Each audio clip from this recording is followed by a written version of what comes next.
Hello, everyone. This is Jennifer, and I wanted to take this time to just welcome you again to the course with Certitude Health Coding Educators, as well as provide you with some tips that are going to be very helpful to your success in this course. So the first thing is just motivating you to learn. In order for you to learn and grasp the material, motivation is going to be important, enthusiasm, all those words that just mean getting you excited about learning and helping you to stay in that place. So I not only operate as your instructor, but also as a coach as well. And for adult learners, there is certainly a different approach to education because adults have different circumstances. We are challenged with adding school to an already busy schedule, a schedule that we may feel is already capacitated. However, the decision was made to further your education, whether you're male or female. We all have great responsibilities in our day to day. But you decided that you wanted to take this step to learn and master medical coding, and I'm going to do everything that I can to help you do that. However, you have to want it bad enough. You have to say to yourself, no matter how busy my schedule is, I'm going to carve out time to study or do my assignments. Um, I have had students, that have taken the course, and the only reason they did not succeed was because they admitted themselves that they did not put in 100% effort. And if you do so, the reward is going to be great. The reward, and we've already talked about in the previous presentation that I did called The Journey to Medical Coding. You can see that medical coding salaries are uh, pleasing to the eye, pleasing to the pockets, and obviously, one of the reasons why many people gravitate to this career path. The other perk is also working remotely. So let's talk about a few things that are going to be necessary in order for you to succeed in this course. The first is time management. I can't stress how important this is. I like to tell students that you should honestly dedicate a minimum of 8 hours per week to studies, 7 days in a week. So if you dedicate a minimum, that does not mean that you do, take your Saturday and sit a full 8 hours to do all of your assignments. You can carve that time out. You can say, okay, Monday, that's my busy day. I know I may not be able to do anything on Mondays. Tuesday night, we have class. Wednesday night would be a great time to really, get into doing your assignments because everything that we talked about on Tuesday would still be fresh. Thursday, you may need a break, right? Friday, Friday is the weekend. You may have, obligations on Friday evenings or whatever your, time is that you carve out for your schedule based on work or your other obligations. But for me, when I was in school, when I was in college, Saturday was my go-to day, Saturday morning, because I too had a busy life and I was young and I liked to go out and party on Saturday nights. So my Saturday mornings were dedicated to studying. I would take I would schedule 5 hours of study time. Actually, not even five sometimes. I would 10 a.m. to 1 p.m. So 11, 12. That's 3 hours every Saturday is what I would do. I would not stay at home. I would go to the library. It was intentional for me to get out of my normal environment and go to an area that I could learn in. Um, Go above and beyond for you. Make sure that you're carving that time out. Staying organized is also going to be very important. And I mentioned having a dedicated learning area where whether it's a place in your home or it's a place outside of your home like the library, which is very conducive to learning and studying and being quiet. And some libraries have those private cubby areas where you can really, just go and sit in there and put your headphones on and just be to yourself. Um, have a reliable internet connection wherever you are, more importantly at home, so that you can, study. I do recommend, whatever you're using to do your assignments on, that you have a big screen, um, meaning not a tablet or your phone. You're not going to be able to do what you need to do efficiently or see what you need to see efficiently if you're not using, preferably a desktop computer. And whatever you do, be persistent and consistent. Consistently keep that schedule that you set aside for your study time. It used to happen to me all the time. I would have friends and family members on Saturday morning say, "Hey, you want to go eat breakfast?" And my answer would always be, if it's after 1 o'clock, I can do anything after one, but 10 a.m. to 1 p.m. was designated for study time. And that was just how I created my life. That was my new norm. And sometimes I would even get creative. I would go to the beach during that time and sit on the beach and read my books. Um, I would, just anywhere that I felt like I was going to be comfortable and peaceful at the same time and enjoyable. So, be creative for your own sake. Um, I always carry, the books are heavy, so obviously you can't carry them everywhere you go.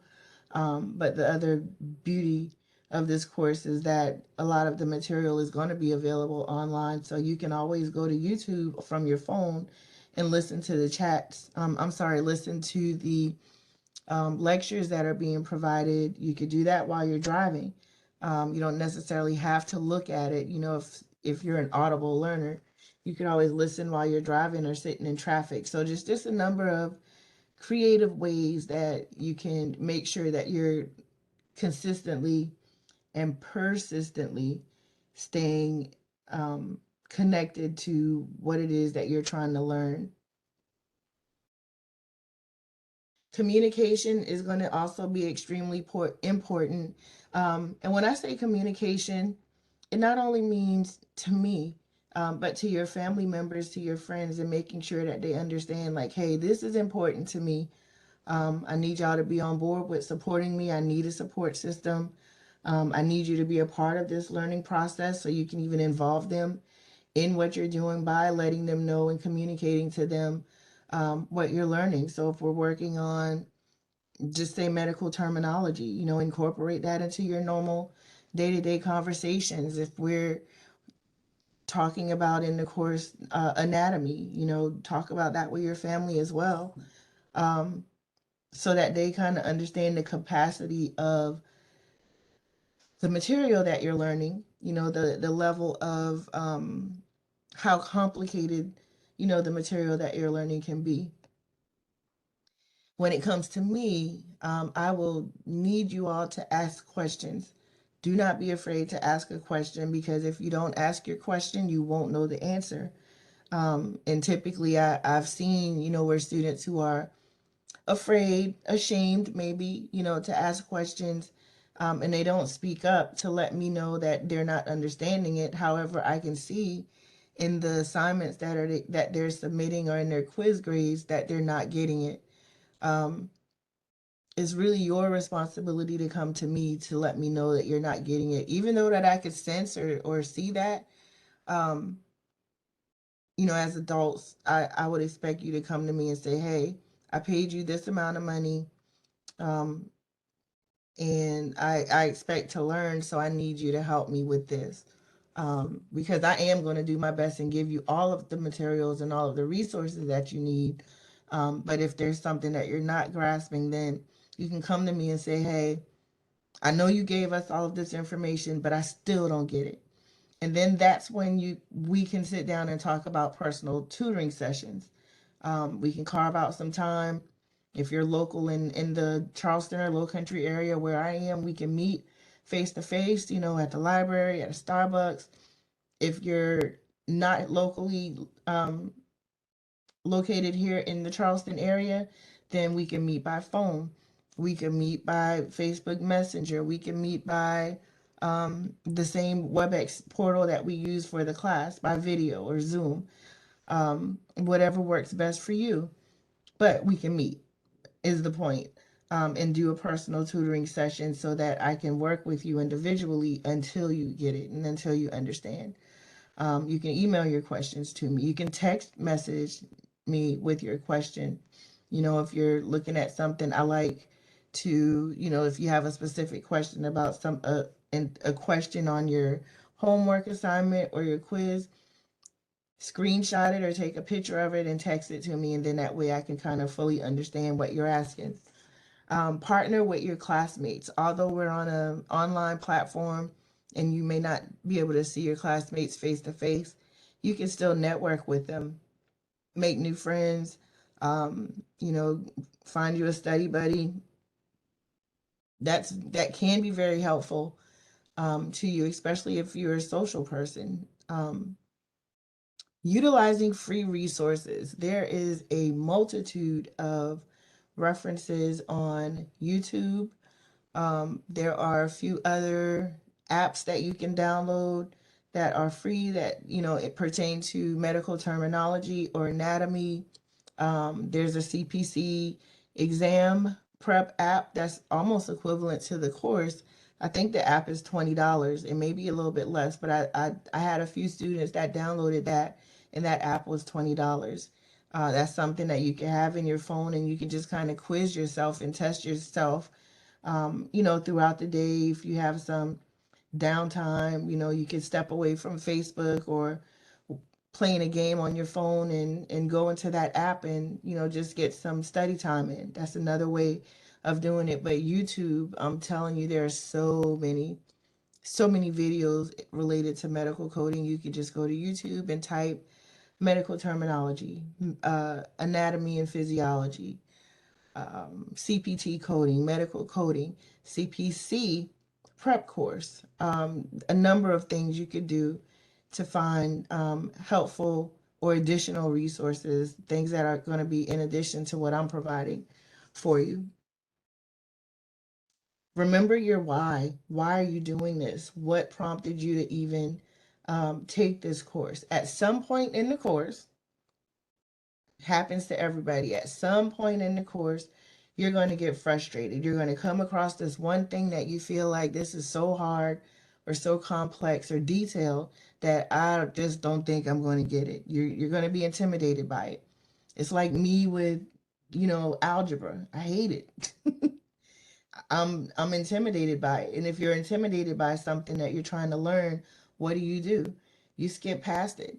I can remember in high school when I came across a question on a test or a homework for like word problems. If it was a short word problem, I was like, yeah, I can do that. If it's a long one, I didn't even try. I just skipped it. I was okay with, getting a lower grade on my test if I knew that everything else that I did was accurate and I knew I would still pass that test. Even if I skipped this question, I was just going to skip it. I don't want you all to do that. I don't want you to feel like there's something that's so complex that you'll never be able to grasp it. So you just skip it because you're going to need every piece of what you're going to be presented to take that certification exam in the end. So remember your why. When you get to that frustration point, let me know. I'm not going to tell you what most students tend to feel frustrated with because it's a full learning process and it really has varied over the years. I've been teaching this particular course for 5 years, but I have taught on a college level for the past 13 years, and there's always one point in every course that students tend to feel overwhelmed with. And not only can the material overwhelm you, but when you're trying to do something good to better yourself, there's always something that happens, some unusual circumstance, some family emergency, some, problem at the job that, pulls you away. But don't let it, no matter what. I have students that have faced any circumstance you could probably think of. A young lady, her fiance passed away during the course. Um, Someone lost a parent, someone had surgery. But another young lady, she really could not speak English. Her primary language was Hebrew. But all of them pressed through the course. You know, they maybe took a week off or 2 weeks off, and then they just hop right back in and press through, and they're all certified and all working as medical coders. So do not give up. It's not an option. Don't close the window of your mind. You know, to stress that point of when you do feel frustrated, that's when you ask questions. That's when you press harder. That's when you go to YouTube, find those resources, and just tell yourself, this is not going to defeat me. I am going to learn this and I'm going to pursue. Um, and then also in remembering your why, you are not doing this not only for yourself, you are doing this not only for yourself, but for your family. They're going to see your enthusiasm, they're going to see your persistence, they're going to see that you are a go getter in this situation, and they're going to see you accomplish your goal. And that is only going to motivate them, other adults in your family, children that may be watching you, your spouse, grandchildren that may be watching you. They're all going to be motivated by the fact that you started something and you finished something. And that is exciting. That's just exciting to really think about you being the motivator of somebody else, because there's always somebody watching us. So that's important. But again, more importantly for yourself, see your investment through. You invested in the course, see it all the way through to the end.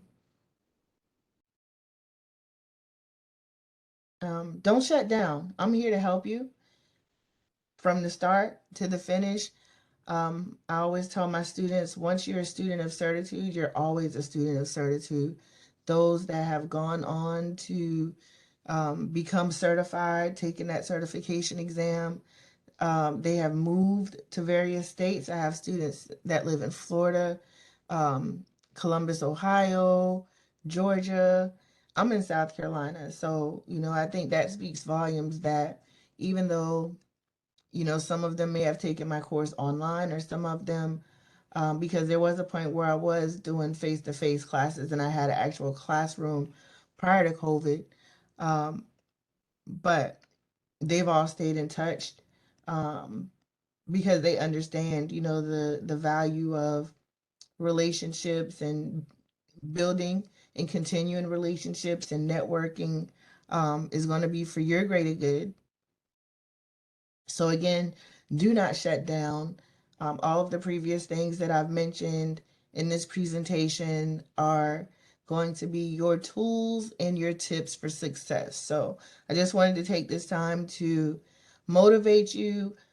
Utilize this presentation anytime that you feel like you're starting to shut down, that you feel like, you have circumstances that are coming against you. Rewatch this, replay it, and just remind yourself um, that you can finish this, you can complete this, and that once you do, you will be in a great career with a great paying job, and you will also be working from home, hopefully, if that is your desire.